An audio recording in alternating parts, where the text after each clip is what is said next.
Negative बायस है। Nifty front line index में flat to negative कामकाज है, लेकिन mid cap small cap index में बिकवाली है। मिड कैप इंडेक्स करीब 0.5% नीचे और स्मॉल कैप इंडेक्स में 1% से ज़्यादा का फॉल सो फार देखने को मिल रहा है। इसके अलावा ब्रॉडर मार्केट्स की अगर बात की जाए तो आज जो प्रेशर है वो पीएसयू बास्केट के अंदर ज़्यादा दिखाई पड़ेगा। आप पीएसयू बैंक्स लेकर आइए, पीएसयू कंपनियां लेकर आइए। पीएसयू बैंक करीब 3.5% नीचे और पीएससी इंडेक्स जो है वहां पर भी इसी तरह की एक तेज़ बिकवाली देखने को मिलेगी। तो मेजरली पीएसयू बैंक्स और पीएसयू इंडेक्स ये दोनों में बिकवाली है और पीएसयू इंडेक्स भी 2.5% नीचे है। तो क्योंकि ये वेटेज सबसे ज़्यादा इनमें पीएसयू की ही होती है हर सेक्टर में, तो उसका इम्पैक्ट आपको दिखाई पड़ेगा मेटल में, एनर्जी में, ऑयल एंड गैस में।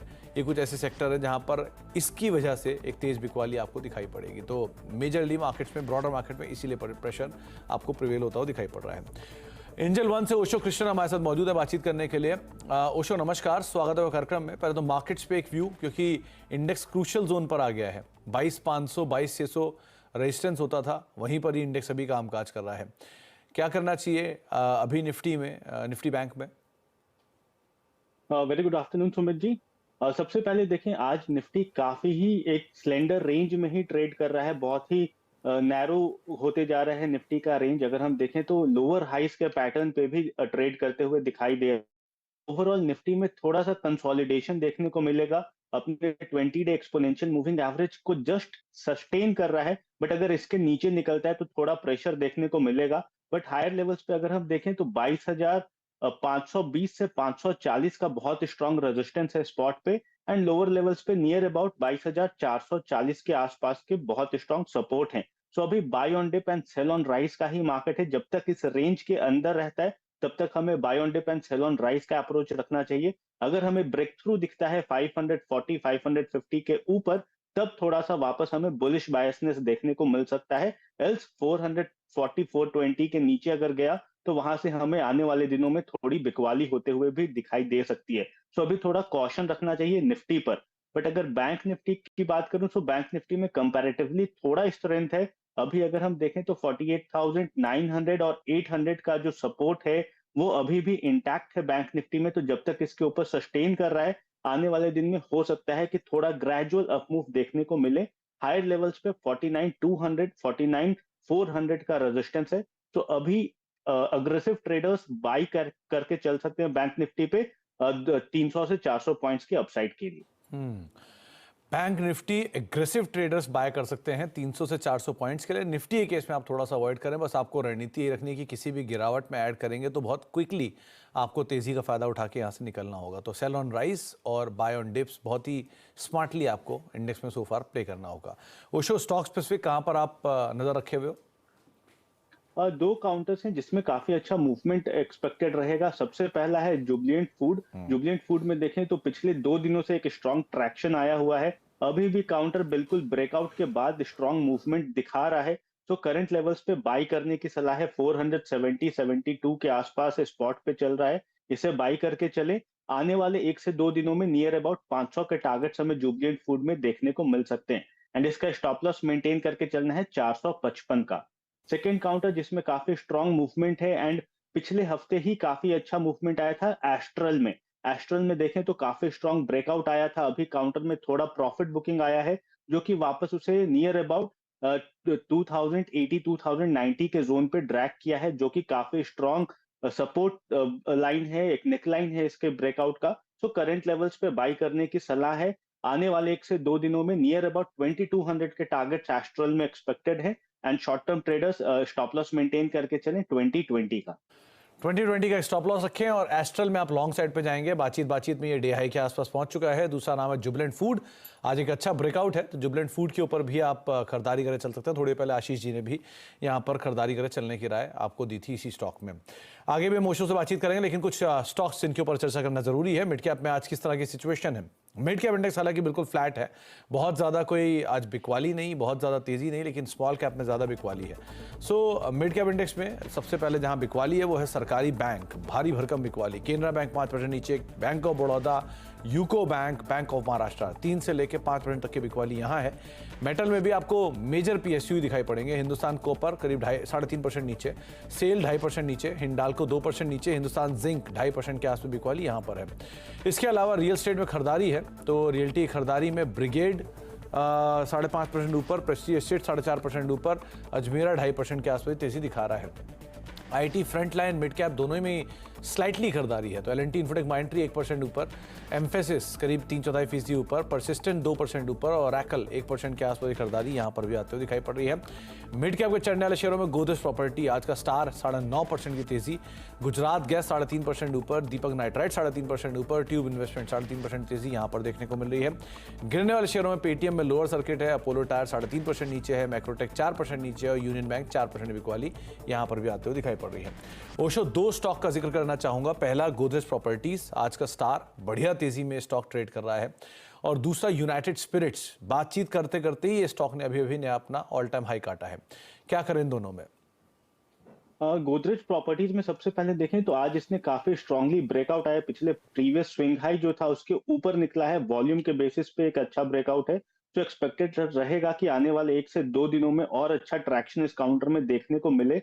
सो नियर अबाउट बिल्कुल शॉर्ट टर्म पर्सपेक्टिव के हिसाब से अगर देखें तो 2680 के स्पॉट पे काफी स्ट्रांग सपोर्ट के तौर पे अब ये काउंटर में देखने को मिलेगा, एंड हायर लेवल्स पे काउंटर जिस तरह से इसमें मोमेंटम आ रहा है 2900 2940 इमीडिएट टारगेट इसका बनता हुआ नजर आएगा।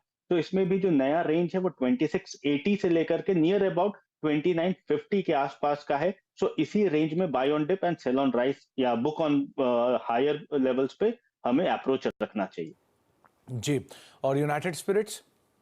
यूनाइटेड स्पिरिट्स में भी अगेन काफी स्ट्रॉन्ग ट्रैक्शन है, overall counter higher high higher lows के ही पैटर्न में ट्रेड कर रहा था, एंड अपने short term exponential moving average से काफी स्ट्रांगली सपोर्ट प्रोवाइड मिलता है इस काउंटर को। सो करंट लेवल से काफी अच्छा मोमेंटम है, एक्सपेक्टेड रहेगा कि 1280 के टारगेट्स शॉर्ट टर्म पर्सपेक्टिव में इस काउंटर में देखने को मिल सकते हैं, एंड नियर अबाउट 1190 से 1200 का सपोर्ट शॉर्ट टर्म पर्सपेक्टिव में इस काउंटर में देखने को मिल जाए। एक टीसीएस को और देखिए, आज आईटी की तेजी को लीड कर रहा है स्टॉक, 2-2.5% की तेजी, और बहुत लंबे अंतराल के बाद टीसीएस में 2-2.5% का अपमूव आया है। आप इसे कैसे रीड कर रहे हो? सी ओवरऑल टीसीएस में अगर मैं डेली पैटर्न्स इसका देखूं तो अभी भी लोअर लोज लोअर हाइस के ही मोमेंटम में ट्रेड हो रहा है। नो डाउट पिछले 3 दिनों में थोड़ा ट्रैक्शन आया है, लोअर लेवल से स्ट्रांग मूवमेंट आई है, एंड आज आईटी काउंटर्स में ही थोड़ा ट्रैक्शन देखने को मिल रहा है, बट इसे सस्टेन करना पड़ेगा नियर अबाउट 4000 जोन के ऊपर, तब वहां से हमें एक फ्रेश एक्यूमुलेशन इस काउंटर में देखने को मिलेगा। नियर अबाउट अभी 4000 के लिए शॉर्ट टर्म पर्सपेक्टिव या इंट्राडे या बीटीएसटी काइंड ऑफ हम एक्सपेक्ट करके चल सकते हैं, बट 4000 बहुत ही क्रूशियल रेजिस्टेंस है। जब तक ये 4000 क्रॉस नहीं करता है सस्टेनेबल बेसिस पे, तब तक टीसीएस में अपसाइड थोड़ा सा चैलेंजिंग है। 4000 थोड़ा क्रॉस करना जरूरी है, उसके बाद अपसाइड और खुल सकता है। अभी हम बात कर रहे थे गोदरेज प्रॉपर्टीज़ की, तो गोदरेज प्रॉपर्टी में दरअसल नंबर्स आए थे, नंबर्स के बाद स्टीप फॉल था, उसके बाद ब्रोकरेज हाउसेस के व्यूज़ आए क्योंकि अर्निंग कॉल्स हुई, और अर्निंग कॉल्स के बाद यहाँ पर अपग्रेड्स का इम्पैक्ट आपको दिखाई पड़ रहा है। ये गोदरेज प्रॉपर्टीज़ के ऊपर कई सारे ब्रोकरेज हाउसेस के व्यूज़ भी आए हैं, तो इसका भी इम्पैक्ट देखने को मिल रहा है। एक एक करके तमाम वो जो व्यूज़ हैं उसको देख लेते हैं किस तरह से ब्रोकरेज हाउसेस मान रहे हैं। पहले जेफरीज की तरफ से 3175 के टारगेट्स के लिए आप खरीदारी करेंगे। जेपी मॉर्गन ने ओवरवेट की रेटिंग रखी है, 3100 रुपये के टारगेट्स के लिए उनकी तरफ से भी यहाँ पर लॉन्ग साइड की एक राय दी है। कंपनी ने FY25 के लिए अपनी गाइडेंस को तो इम्प्रूव किया ही है, तो वो भी एक बड़ा ट्रिगर कंपनी के लिए कामकाज कर रहा है। प्लस जो ब्रोकरेज हाउसेस मान रहे हैं कि जो नंबर्स हैं वो बहुत स्ट्रॉन्ग है, क्योंकि डेट में एक बड़ा रिडक्शन है। 22 क्वार्टर्स में लगातार कंपनी ने डेट को रिड्यूस करा, और इतना बड़ा डेट रिडक्शन पहली बार देखने को मिला है। FY24 तो अच्छा था ही, FY25 के लिए जो गाइडेंस दी है वो भी काफ़ी बेहतर है, और वो गाइडेंस पे एक अच्छे नंबर्स आने वाले समय में इंप्रूव और बेटर साइड पे रहेंगे। एक स्ट्रॉन्ग पाइपलाइन है कंपनी के पास, वो पाइपलाइन भी प्लस नए मार्केट्स में जो फोरे कर रही है, वो नए मार्केट्स का फोरे भी कंपनी के लिए एक बड़े ट्रिगर के तौर पर कामकाज करेगा, और इसीलिए आज ज़्यादातर सभी ब्रोकरेज हाउसेस तरफ से ओवरवेट रेटिंग है, और वो इम्पैक्ट में भी आप देख रहे हैं। 10% ऊपर गोदरेज प्रॉपर्टीज कामकाज कर रहा है, एफ&ओ के टॉप गेनर्स में शुमार है। लेकिन एफ&ओ के टॉप लूजर में 2 नाम हैं, वो हैं REC और PFC। आज बाजार का पूरा फोकस इन दोनों स्टॉक्स पे, इनफैक्ट REC PFC के अलावा आयरेडा एक और ऐसा नाम है जहां पे प्रेशर है। दरअसल इन सभी शेयरों में तेज गिरावट है, और इनके पीछे RBI का एक नया ड्राफ्ट है जिसमें अतिरिक्त प्रोविजनिंग का जिक्र भी किया गया है, लेकिन साथ ही साथ इस पर CLSA का एक नोट भी है। तो यतिन हमारे साथ मौजूद हैं, दोनों पक्ष लेके उनसे तरह समझ लेते हैं इसको। तो यतिन, पहले ये RBI का एक ड्राफ्ट आया, उस ड्राफ्ट का इम्पैक्ट बाजार ने स्टीपली लिया, फिर CLSA का एक नोट भी आया और कुछ REC की तरफ से बयान भी आए। क्या है तमाम डिटेल्स? तो देखिए, सबसे पहले आरबीआई के ड्राफ्ट रेगुलेशन को समझ लेते हैं। जो ड्राफ्ट रेगुलेशन है वो ये बताता है कि जो इंफ्रास्ट्रक्चर प्रोजेक्ट्स हैं, ऑनगोइंग प्रोजेक्ट्स हैं, उनमें लगभग 5% की अभी जो बैंक्स और एनबीएफसीज प्रोविजनिंग कर रही हैं उससे 5% ज़्यादा प्रोविजनिंग करनी पड़ेगी। ऑब्वियसली ये एक बेसिक डिटेल है पूरे के पूरी सर्कुलर की, जिसके कारण स्टॉक्स थोड़े बहुत प्रेशर में। क्यों प्रेशर में है? क्योंकि ब्रोकरेजेस को लगता है इससे दो चीज़ें होंगी। सबसे पहले प्रॉफिट एंड लॉस अकाउंट पे इंपैक्ट होगा क्योंकि आपको ज़्यादा प्रोविजनिंग करनी पड़ेगी।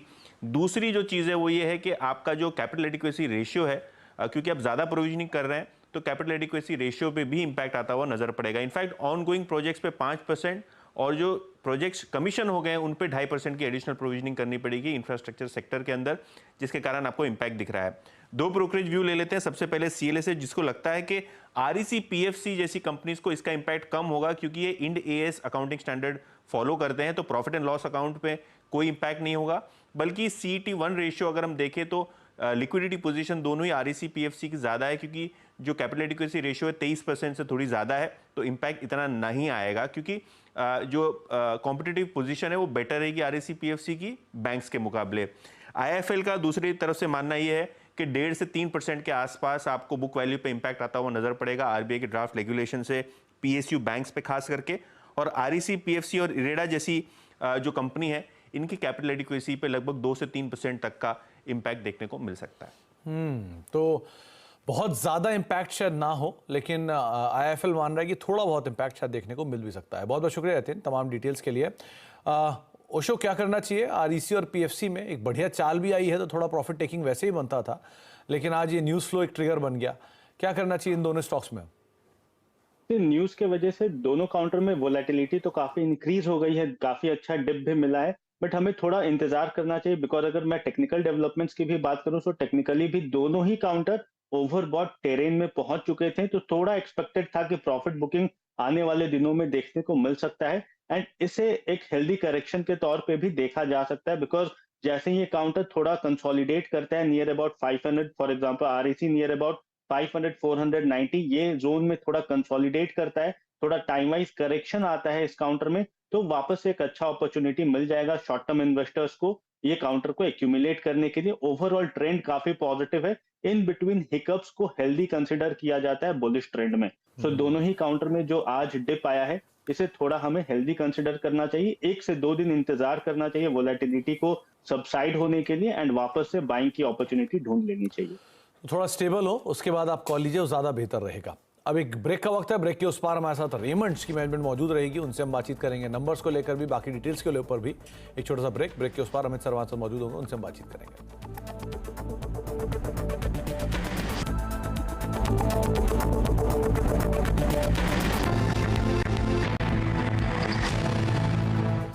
आप देख रहे हैं मिड कैप मंत्रा और मार्केट्स अभी भी दायरे में है। निफ्टी 23 रंग नीचे है, सेंसेक्स 100 अंक ऊपर है, निफ्टी बैंक फ्लैट है, तो एक रेंज के अंदर ही कामकाज हो रहा है। लेकिन रेमंड के चौथी तिमाही के नतीजे आए हैं और नतीजे अनुमान के मुताबिक ही रहे हैं। चौथी तिमाही में कंपनी की आय 21% बढ़ी है।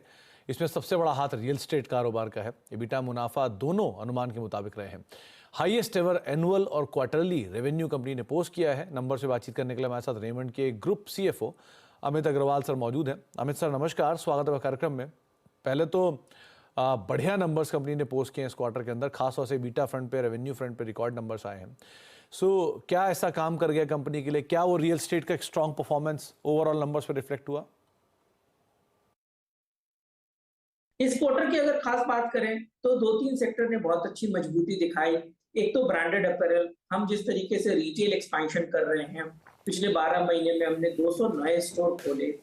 और दूसरा जो फॉर्मल हमारा एक इमेजरी थी कि रेमंड का यहाँ से कपड़ा है तो एकदम फॉर्मल होगा, बट अभी हम कैजुअलाइजेशन के ऊपर पूरी तरह से फोकस्ड हैं।